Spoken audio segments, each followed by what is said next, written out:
په نړۍ کې داسې کال هم تیر شوی خو پسرلی نه و پکې راغلی.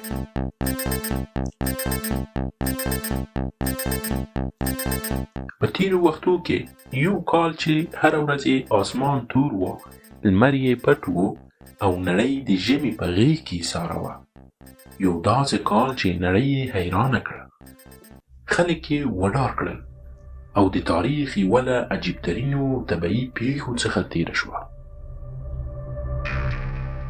1814 کال خلک د معمول په څېر خپل ژوند ته دوام ورکوي. کروندګر فصلونه کري، سوداګر تجارت ته ادامه ورکوي او هر څوک د طبیعي راتلونکي پسرلي ته سترګې په لار دي. خو ناڅاپه طبیعت یو عجیب بدلون راولي. پسرلی نه راځي. د نړۍ هر ګوټ ته ساړه بادونه لګېږي، تودوخه ناڅاپه راښکته کېږي او خلک حیران دي. اروپا کې، امریکا او اسیا کې خلک حیران دي ولې آسمان تور دی. د جون او جولای په میاشتو کې د دوبۍ پر ځای یا د پسرلي پر ځای واوره وورېده.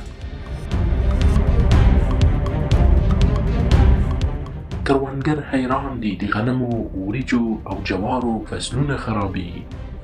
د سړې هوا له امله مېوې او سبزیجات نشي کرل کېدی. د خوراکي توکو بیه لوړې شوې وه. خلک له سختو حالاتو سره مخ شول. خو تاسو به فکر کوئ چې دا څه علت و؟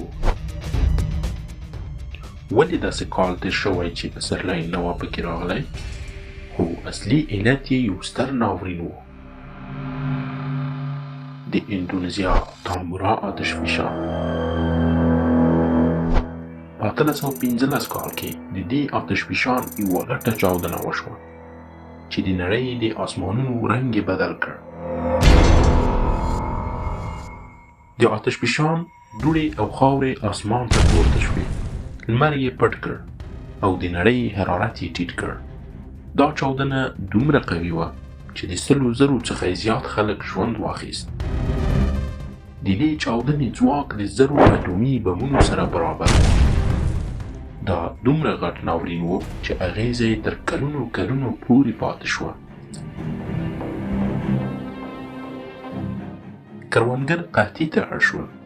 خلک وږي شول. د ناروغیو کچه لوړه شوه. د نړۍ په هر ځای کې قحطي راغله.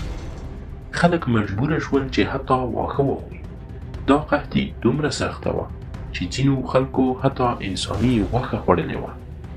په فرانسه کې انقلابونه پیل شول ځکه چې خلک وږي وو.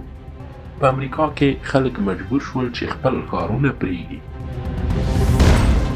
ان د بریتانیا نامتو لیکوالان لکه مری شیلي د دې عجیب موسم له امله د فرانکنشتاین کتاب ولیکه.